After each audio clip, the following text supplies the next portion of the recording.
کفارے سے متعلق چند مسائل۔ پہلا مسئلہ یہ ہے، کفارہ کب واجب ہوتا ہے؟ روزہ یاد ہونے کی حالت میں۔ اگر کوئی مکلف شخص جس پر روزہ فرض تھا رمضان میں جان بوجھ کر کوئی غذا یا کوئی دوا کھا لے پی لے یا بیوی سے صحبت کر لے تو روزہ فاسد ہو جائے گا، ٹوٹ جائے گا، اور اس پر قضا اور کفارہ دونوں لازم ہوں گے۔ اس پر قضا اور کفارہ دونوں لازم ہوں گے۔ ایک روزہ قضا کا رکھنا پڑے گا اور 60 روزے کفارے کے لگاتار رکھنے ہوں گے، 61 روزے رکھنے ہوں گے۔ کفارہ کیا ہے؟ رمضان کا روزہ توڑنے کا کفارہ یہ ہے کہ غلام یا باندی آزاد کرے۔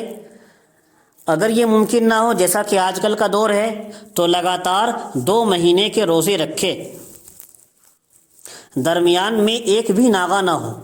اگر ایک بھی ناغہ کر دی تو پھر از سر نو 2 مہینے کے روزے رکھنے پڑیں گے، لگاتار رکھنے شرط ہیں۔ اگر ایک بھی ناغہ بیچ میں ہو گئی تو 2 مہینے کے دوبارہ شروع کرنے پڑیں گے۔ اور اگر اس کی بھی طاقت نہ ہو تو 60 مسکینوں کو دونوں وقت پیٹ بھر کر کھانا کھلائے، یہ ہوگا رمضان کا روزہ توڑنے کا کفارہ۔ اب اس میں اور یہ یاد رہے مسئلہ، اگر کوئی شخص 60 مسکینوں کو کھانا کھلانے کے ذریعے کفارہ ادا کر رہا ہے تو اس کے لیے تسلسل ضروری نہیں ہے، لگاتار ہونا۔ کھانا کھلانے میں تسلسل ضروری نہیں، بلکہ الگ الگ اوقات میں بھی مسکینوں کو کھانا کھلا سکتا ہے۔ 60 مسکینوں کو دونوں وقت کا کھانا کھلانا ہے پیٹ بھر کر، تو یہ متفرق اوقات میں بھی کھلایا جا سکتا ہے، اس میں تسلسل ضروری نہیں ہے۔ اور ایک مسئلہ یاد رہے، اگر ایک ہی مسکین کو ہم نے 60 دن تک صبح شام کھانا کھلا دیا تو بھی رمضان کا روزہ توڑنے کا کفارہ ادا ہو جائے گا۔ بہت چھوٹے بچوں کو کھلانے سے کفارہ ادا نہ ہوگا۔ فقہا لکھتے ہیں چھوٹے بچے جو قریب البلوغ بھی نہ ہوں، جو بالغ ہونے کے قریب بھی نہ ہوں، ان کو کھلانے سے کفارہ ادا نہ ہوگا۔ ہاں، جو بالغ ہوں یا بالغ ہونے کے قریب ہوں، جن کو مراہق کہا جاتا ہے، مثلا 12-13 سال کی عمر کے جو بالغ ہونے کے قریب ہیں،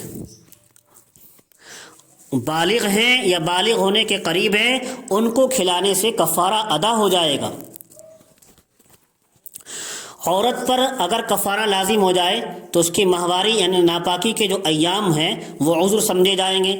اب کفارے میں آپ نے سنا کہ 60 روزے لگاتار رکھنے ہوں گے، بیچ میں ایک بھی ناغہ نہیں کرنی ہوگی، تو یہ عورت کی جو ناپاکی کے ایام ہوں گے، کیا یہ عذر ہوں گے؟ ہاں، یہ عذر سمجھے جائیں گے۔ ان دنوں میں روزہ نہ رکھنے سے اس کے تسلسل پر، اس کی پابندی پر کوئی فرق نہیں پڑے گا، مگر پاک ہونے کے بعد فوراً روزہ تسلسل سے رکھنا ہوگا، فوراً مسلسل رکھنے ہوں گے۔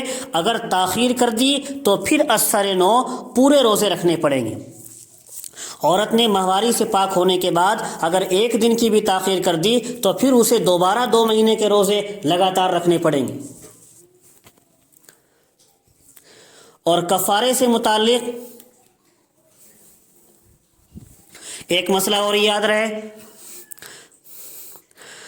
رمضان کے علاوہ اگر روزہ ہم نے توڑ دیا، رمضان کے علاوہ اگر کوئی اور روزہ ہم نے توڑ دیا تھا تو اس توڑنے سے صرف قضا لازم ہوگی، کفارہ لازم نہیں ہوگا۔ چاہے وہ روزہ قضا کا رکھ رہا ہو، رمضان کے علاوہ اور دنوں میں چاہے روزہ ہم نے قضا کا رکھ رکھا تھا یا نفلی رکھ رکھا تھا، اس کے توڑنے سے کفارہ لازم نہیں ہوگا، صرف قضا لازم ہوگی۔ اور ہاں، رمضان کا روزہ توڑنے سے یہ جان بوجھ کر کھا پی لیا، جان بوجھ کر بیوی سے صحبت کر لی، اس میں قضا بھی لازم ہوگی اور کفارہ بھی لازم ہوگا۔ ہاں، رمضان کے علاوہ میں اگر روزہ توڑ دیا تو اس میں قضا لازم ہوگی، کفارہ لازم نہیں ہوگا۔